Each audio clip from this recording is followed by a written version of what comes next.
Alright, Wednesday, period 6, video number 2, 5H question 15.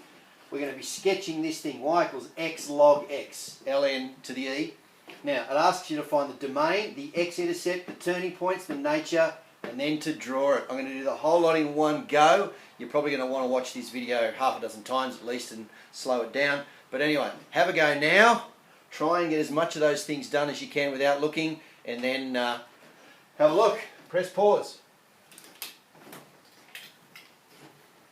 Okay, pretty complicated here. I'll go through from the start. Domain, well, log x. You can't have a negative or a 0 in there. So log x has got to be greater than 0. X is greater than 0.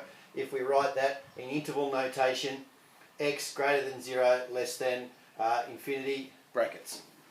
X-intercept. Well, log of 1 gives you 0, so it doesn't matter what's going on there. So when x equals 1, y equals 0. So that's the x-intercept. Now, y equals x log x. That's a product, u and v. vu dash plus uv dash. v, u dash, u, v dash, x times 1 on x. We've seen this already before, turns to 1. So y dash is log x plus 1. Now, just while I'm here, I did the y double dash, which is function dash x on function x, which is 1 on x. That's going to come in handy in a couple of seconds.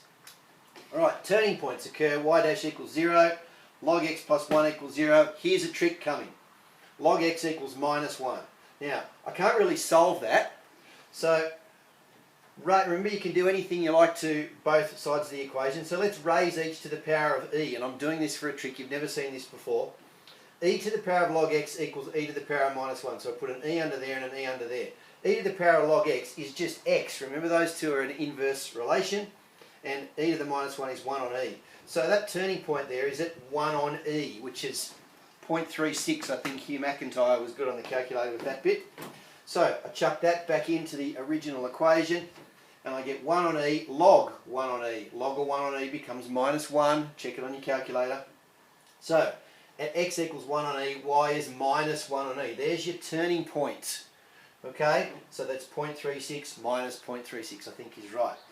Now, for the nature of that turning point, when you chuck 1 on e into your first derivative, you get 1 over 1 on e, which is just e. Remember the KFC keep flip change?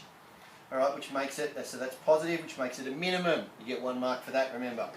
Okay, so let's draw it. You can't have 0, so that's the point of discontinuity, starts there, goes down to that minimum turning point, and then whooshes back up through your x-intercept, off to infinity, no action. And there's no, I meant to say, there's no inflection points because 1 on x can never be 0. Alright, you're probably going to want to watch that half a dozen times.